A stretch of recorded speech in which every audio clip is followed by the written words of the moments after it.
Wawa Maternity and the Hospital, a big hospital situated at the heart of the coal city in Enugu, was burning that particular Sunday afternoon. Commotion everywhere. The doctors and the nurses on duty fled the maternity wards and ran for their lives. A man called Young Don brought his wife to the hospital to deliver a baby. When he returned to take them home after safe delivery, he began to scream that the woman he was seeing was not his wife. He asked the hospital management to provide his wife, or it all started on Friday early morning when a billionaire in the city known as Young Don brought his pregnant wife, who was on labor, to the hospital. On Saturday evening, he signed for her cesarean section when her labor wasn't progressing and the baby in the womb distressed. It was not as if he was forced to sign the CS. In fact, he was the one who was pressuring on the nurses to do everything possible to save his wife and baby, that money is not an issue. The operation was done at night by a team of the hospital-based gynacs and it was successful. The mother and the child were safe. The moment Young Don heard the new baby's cry and confirmed that his wife was in a good shape, he leaped for joy and began to dance around the hospital. Later, he drove off out of the hospital and headed home. Although he did not see his wife, he was only shown the baby, but he spoke to his wife through the theater door. And when he has confirmed that everything was okay, he left. He wanted to go be with their two other kids who were at home with their nanny, while her mother-in-law and her wife's best friend, Ngo, stayed in the hospital that night. In the morning, Young Don got ready for church with their two kids, the two boys. He asked their nanny to boil water and pack other maternity stuff and go stay to the hospital with her mother. He also instructed her to prepare Sunday rice and stew and make pepper soup for his friends who will join him home from the church. When Young Don got to the church, he was the first to come out of the church to tell the church how God gave his family a beautiful daughter. He told them how the devil came to fight them, but God intervened. He also revealed he nearly lost his wife, if not that God helped them, and they opted for a cesarean section and asked the church to thank God with him. The congregation erupted into a loud applause. Bada, bada, bada, bada, bada, bada, bada. Praise the Lord! Young Don screamed at the end while dropping the microphone. At home, Young Don's sitting room had already formed a mini party. His friends, club members, business associates, neighbors, well-wishers, church members all joined him to the house, and others too came later. He had to call home their nanny to come help serve the visitors and to make more food. Everybody eat oh, drink oh, make merry. Ada abialo, I don't get to son-in-law oh. Young Don said boastfully, and people bursted into laughter. I will report application for my sons, one of his funny neighbors said, winking. No, Mbamba, no. I am not applying for any of my sons. I will apply for myself. Another of Young Don's friends said, licking his tongue and smiling. Young Don stared at him wickedly but in a playful manner.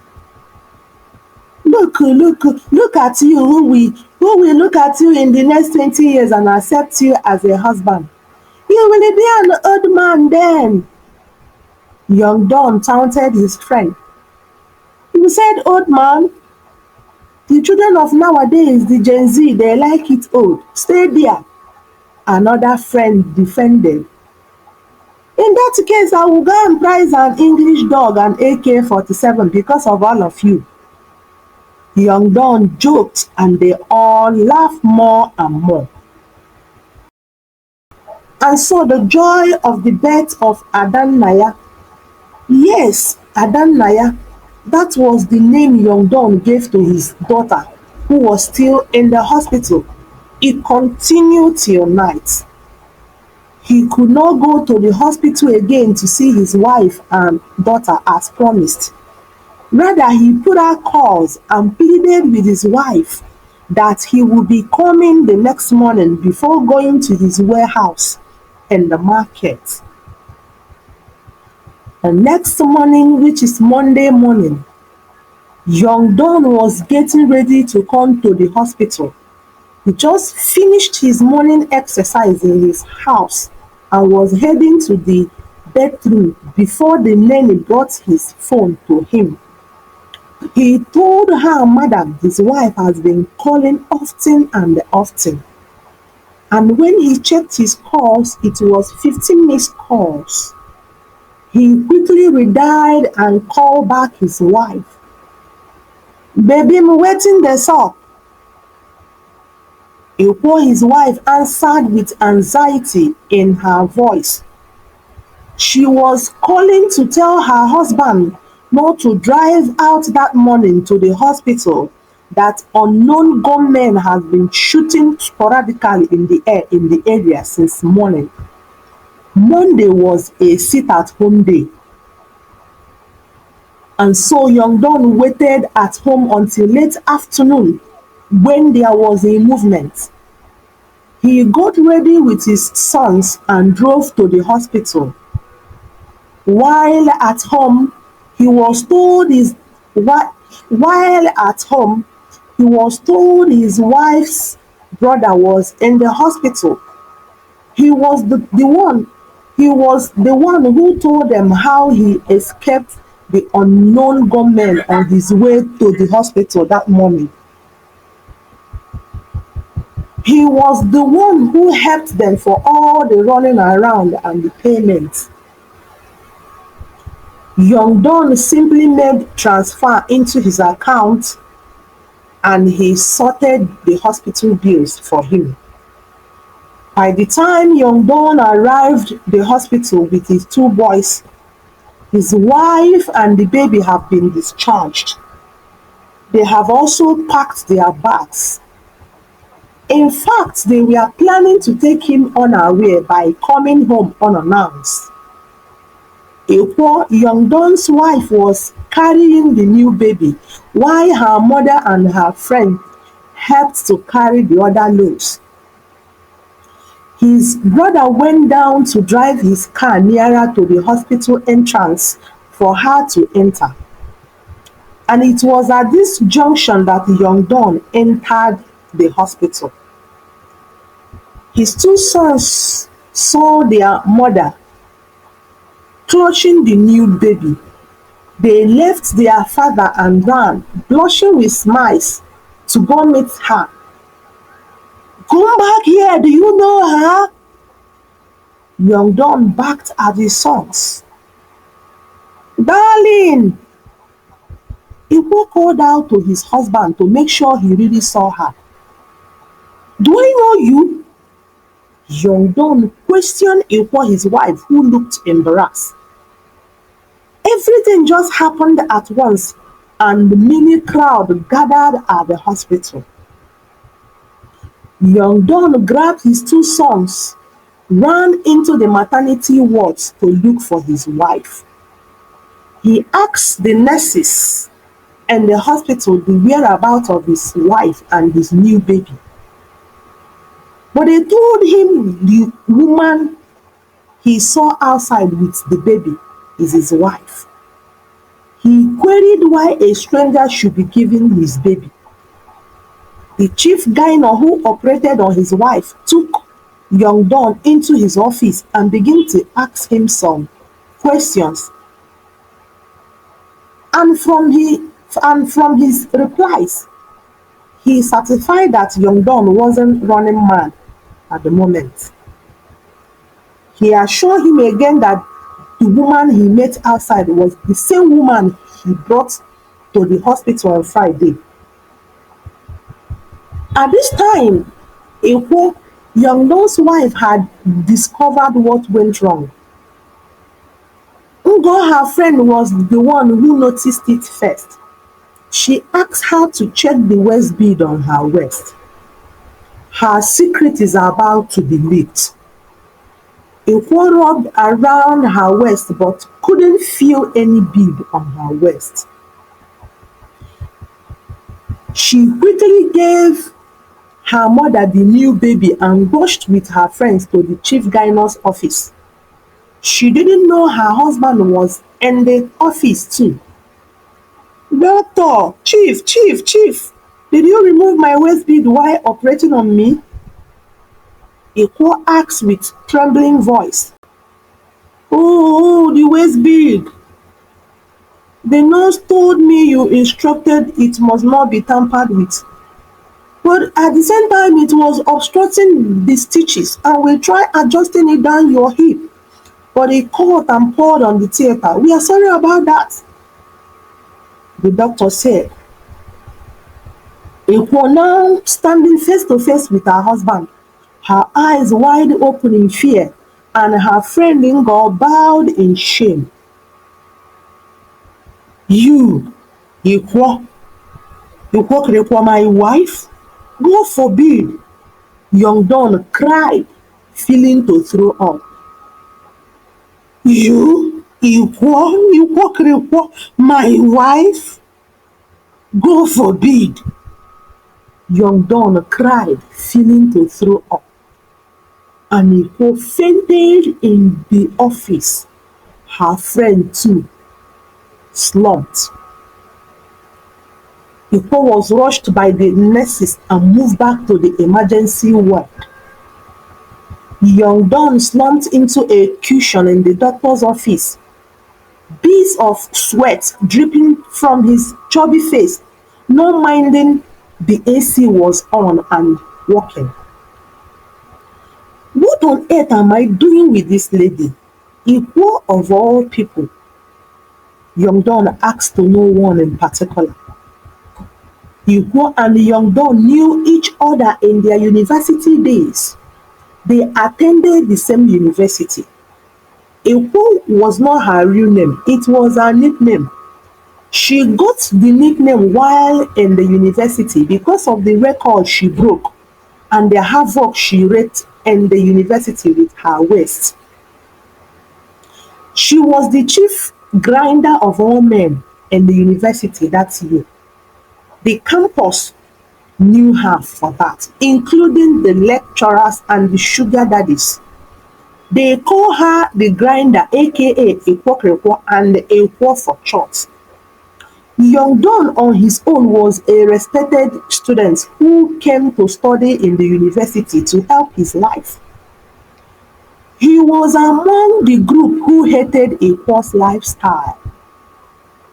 He would never forget that year in the boys' hostel when Ekwo was smuggled into the boys' hostel at night and she grinded all the 4 boys in the hostel in one night except young Don, who was at his side reading.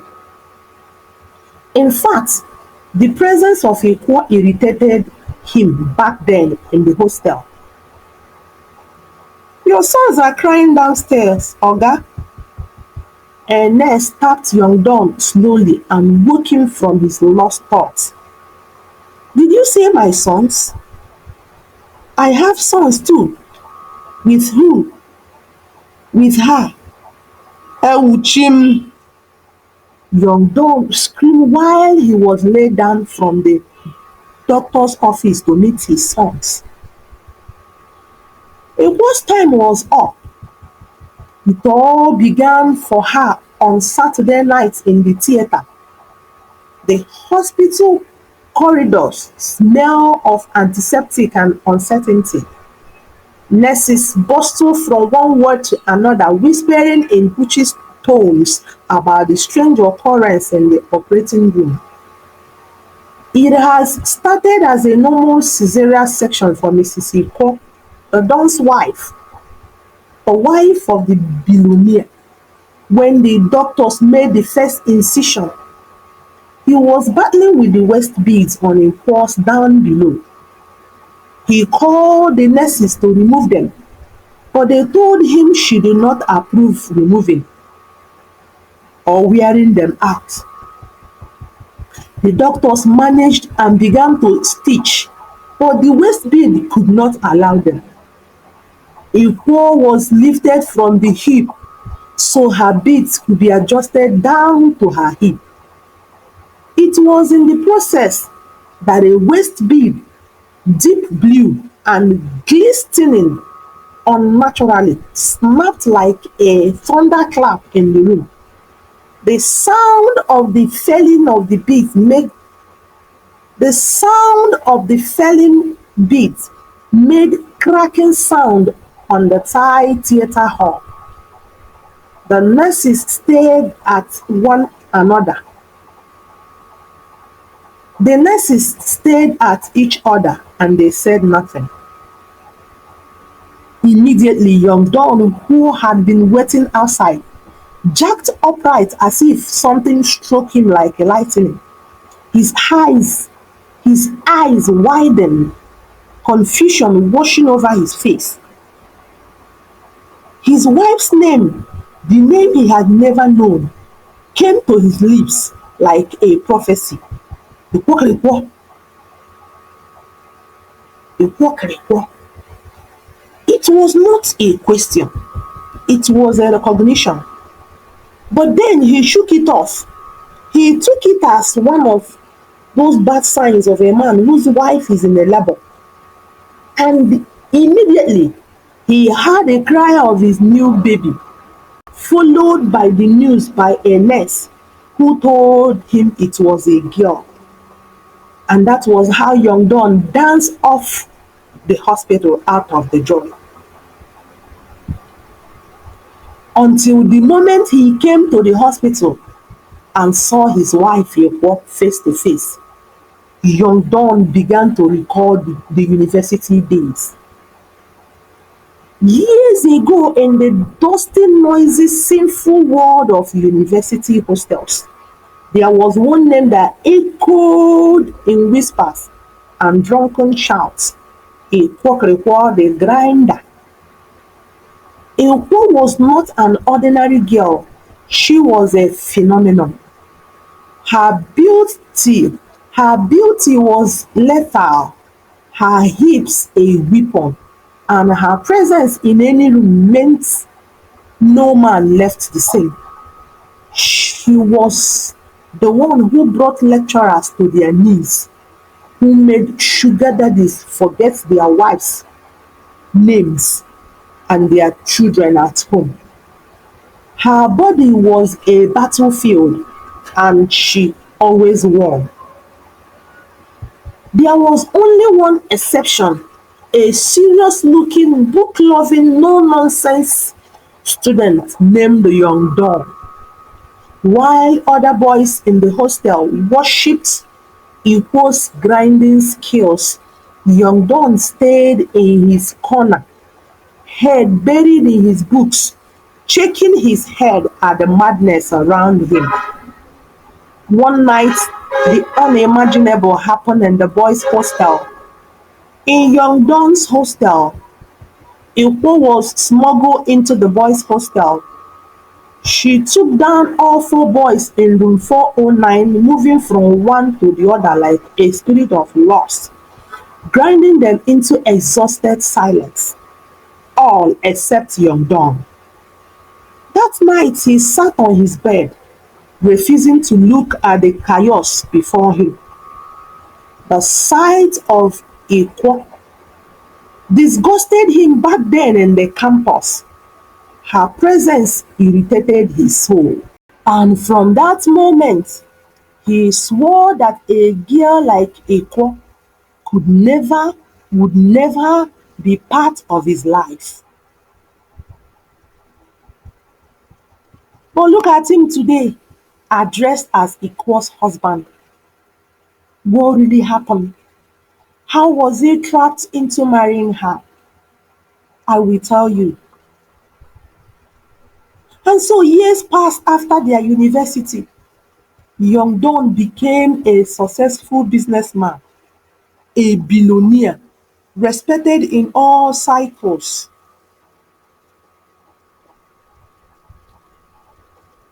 And Iko, she had not changed. She still moved like a serpent, still used her body as both currency and weapon. But she had one problem. Age was catching up with her. She needed to secure her future. And she knew exactly who she wanted, Young Don. She wanted Young Don by all means. And so Ikwo and Young Don met again at a wedding reception of an old schoolmate. Young Don, now a billionaire, stood out in the crowd, dressed in the finest suit, sipping his drink quietly. Ikwo saw her chance. She approached him, laughing sweetly, touching his arm. Young Don, it's been ages, you remember me? Ikwo said. Young Don barely looked at her. I don't entertain past, I left them behind. Ikwo gritted her teeth, but kept her smile. She had come prepared. In her small purse was a bottle of enchanted liquid given to her by Ngo, her closest friend. She was the one who had been taking her to all the witch doctors for charms and magical power. That night, while everyone drank and danced, Ikwo slipped the magical potion into Young Don's drinks. The moment he took one sip, his eyes clouded. The moment he took the second sip, he fell into a trance. By the third sip, Young Don belonged to Igbo. 3 months later, they were married. But what no one knew was that Young Don was not in love. He was trapped. For 6 years, Ikwo's magic waist bead kept Young Don under her spell. She controlled him completely. The once strong, respected billionaire became a shadow of himself. He became a slave boy. He drove only the cars Ikwo approved. He ate only when she permitted. If he came home late from work, Ikwo would make him kneel before her, apologizing like a child. He did everything she asked him to do, and he never ever called her by her name because he did not remember it. He did not know whom he was marrying. That was the power of the waist bead. But the secret waist bead has rules and the consequences when broken. She must wear it all the days of her lives. It must not be cut or removed. Anytime it's cut or gets removed, her billionaire husband Young Don will recognize her and call her by her name. He must not remember her name or call her by her name. Any day he calls her by her name upon recognizing her, she will run mad and death will follow. Like the witch doctor had warned, the waistband must never be removed or cut. If it is ever snapped and young Don called you by your real name, you will run mad and die a walk. And so for 6 years the bead remained intact until the night of Caesarea section. As young Don stared at his wife in the hospital bed where she was convulsing, his mind flooded with forgotten memories. The university hostel, the grinding, the disgust, and suddenly the spell was broken completely. He stood slowly, his hands shaking. Ikwo kiri ikwo, ikwo. Ikwo screamed. Her eyes rolled back. Her body convulsed more and more, harder and harder. She leaped from the hospital bed, tearing at her hair. Her madness had begun. The nurses rushed to hold her down, but it was too late. She laughed hysterically, her body thrashing. Young Dawn took a step back, watching the woman who had enslaved him for 6 years lose her mind before his eyes. She fled from the hospital, running into the streets, screaming. 3 days later, Ikwo was found dead, her body floating in a river. The curse had fulfilled its promise on her. Young Dawn, finally freed, left the hospital a changed man. The woman he had wanted to marry was still waiting in his house. She was their nanny. Ikwo had come into his life and upturned the table. She turned his fiancé into an house help, into a cook. But young Don did not abandon his children.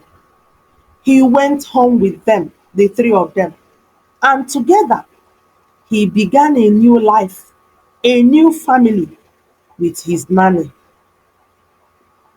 his fiancé, his true love.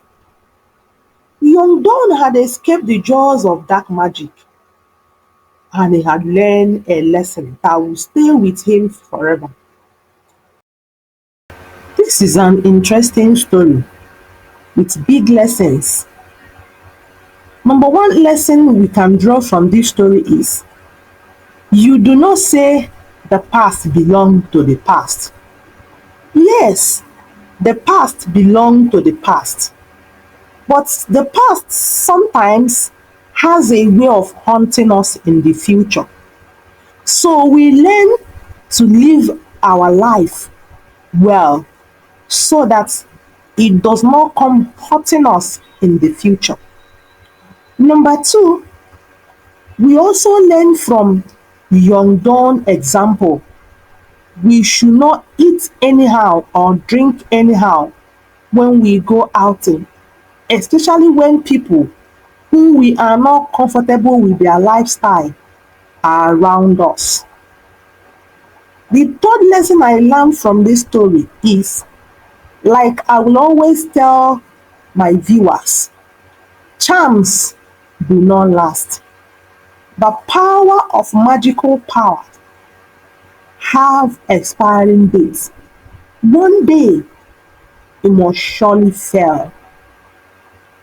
The fourth lesson we can draw from this story is there is reward for every wickedness and there are good gains for kindness. Equal lifestyle can be likened as a wicked lifestyle, and she ended up getting her own reward. The next lesson we can draw from here is love grows naturally. Love does not abound where there is spell or love potion. The love of love potion expires, but natural love endures for a long time. So we should go for natural love. We should go for genuine love, not love gotten under a spell. The next lesson we can draw from this story is wait for your real husband to come. Do not trap a man with a love potion or a sham. That marriage can never last. One day, like that of Igbo, something must happen and the secret will be exposed. The last lesson, and not the least, from this story is I learned that what is mine is surely mine. What is yours will surely be yours.